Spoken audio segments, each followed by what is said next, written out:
लोग। अपने हाथ ऊपर करो, होशियारी मत करना। आप बहुत बड़ी गलती कर रहे हैं। क्या कर रहे हो? वो बच्चा है। मैंने कुछ भी नहीं किया है। मुझे जाने दो। हमारा सबसे पहला सवाल ये है, क्या तुम उसे अपनी दोस्त कह सकते हो? अगर हम तुम्हारे डैड के बारे में बात करें तो अच्छा रहेगा। एक बहुत ही अच्छे डैड हो सच में।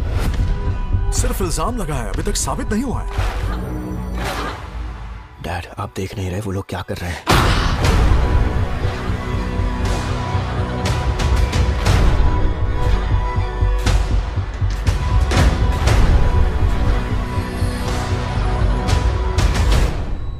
ये पागलपन है। बचपन में तुम्हारा दिमाग तुमसे क्या क्या करवाता है।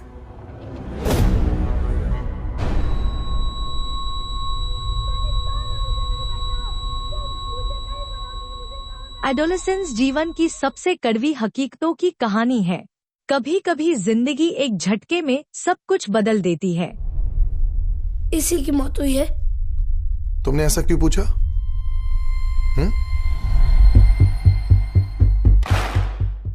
नेटफ्लिक्स की नई सीरीज एडोलेसेंस ऐसी ही एक कहानी है। एक परिवार, एक अपराध और उन सवालों के बारे में जिन्हें कोई भी माता पिता सुनना नहीं चाहता। 13 साल का जैमी मिलर, एक साधारण बच्चा जिसकी पूरी दुनिया तब बिखर जाती है जब उस पर अपने ही स्कूल के साथी की हत्या का आरोप लगता है। लेखक, अभिनेता और निर्देशक फिलिप बारेंटिनी, जिन्हें बैंड ऑफ ब्रदर्स और चर्नोबिल जैसी क्लासिक फिल्मों में उनके दमदार अभिनय के लिए जाना जाता है, इस सीरीज का निर्देशन किया है जो आपके दिल को भींच देगी, आपकी रूह को झकझोर देगी और आपको सोचने पर मजबूर कर देगी। कहानी की शुरुआत होती है एक सुबह से जब पुलिस जैमी के बेडरूम में धड़धड़ाती हुई घुसती है। ओवेन कूपर ने जैमी का किरदार इतने सजीव अंदाज में निभाया है कि आप एक पल के लिए भूल जाएंगे कि ये सिर्फ एक अभिनय है।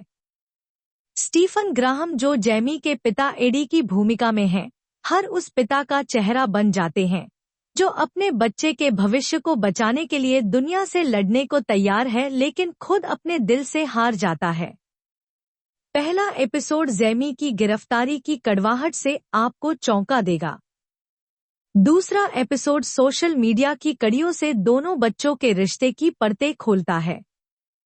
तीसरा एपिसोड एक अद्भुत टकराव है, मनोवैज्ञानिक ब्रायनी एरिस्टन और जैमी के बीच एक ऐसा संवाद जो आपकी सांसें रोक लेगा। इस कहानी का समापन एक ऐसे कबूलनामे से होता है जो आपके दिल को चीर कर रख देगा। लेकिन एडोलेसेंस सिर्फ कहानी नहीं है, यह एक अनुभव है। निर्देशक फिलिप बारेंटिनी, जो बोलिंग पॉइंट पर अपने अविश्वसनीय काम के लिए जाने जाते हैं, एडोलेसेंस के एक्टिंग दृष्टिकोण के पीछे मास्टरमाइंड थे।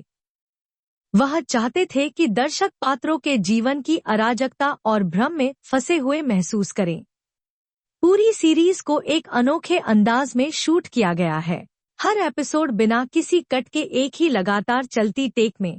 सिनेमेटोग्राफर मैथ्यू लुइस ने DJI रोनिन 4D और कुक SP332mm लेंस का इस्तेमाल करते हुए ऐसा जादू रचा कि कैमरा खुद एक किरदार बन गया, हर दर्द, हर सिसकी के साथ चलता, रुकता और गिरता हुआ। डायरेक्टर और उनकी टीम ने हर मूवमेंट, हर गलियारे, हर दरवाजे के खुलने तक को मास्टरफुली कोरियोग्राफ किया और जब आप देखते हैं कि कैमरा बिना रुके एक किरदार से दूसरे किरदार की जिंदगी में उतर जाता है तो आपको ऐसा लगता है जैसे आप खुद भी उन क्षणों का हिस्सा बन गए हों। टीम ने प्री प्रोडक्शन में महीनों बिताए और हर कदम की सावधानीपूर्वक योजना बनाई। सबसे पहले स्क्रिप्ट को मूवमेंट को ध्यान में रखते हुए लिखा जाना था, जहां कैरेक्टर्स चलते हैं, जहां दरवाजे खुलते हैं, बातचीत कैसे ओवरलैप होती है। हर अभिनेता, हर कैमरा ऑपरेटर, यहां तक कि पृष्ठभूमि एक्स्ट्रा कलाकार को यह जानना था कि उन्हें किसी भी सेकंड में कहां होना चाहिए। यह लगभग एक लाइव थिएटर प्रदर्शन का मंचन करने जैसा था, लेकिन एक स्थिर दर्शकों के बजाय कैमरा खुद एक अभिनेता बन गया, चलती धुरी बाधाओं को चकमा देना, हमेशा कहानी के दिल में।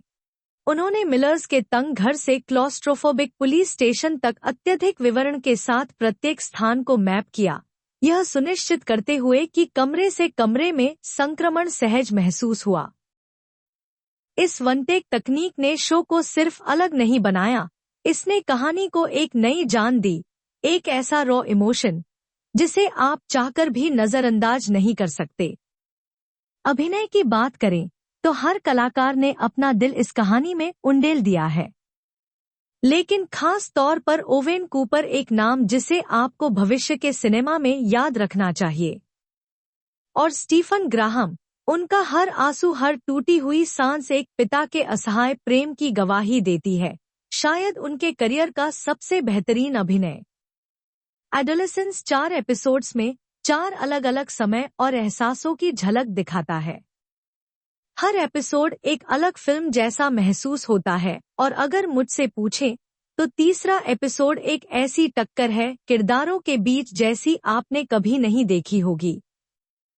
आखिर में एडोलेसेंस हमें यह याद दिलाता है, चाहे हालात कितने भी बेरहम हों, चाहे दिल कितनी भी बार टूटे, जिंदगी हमेशा आगे बढ़ने का रास्ता खोज ही लेती है, क्योंकि जिंदगी रुकती नहीं।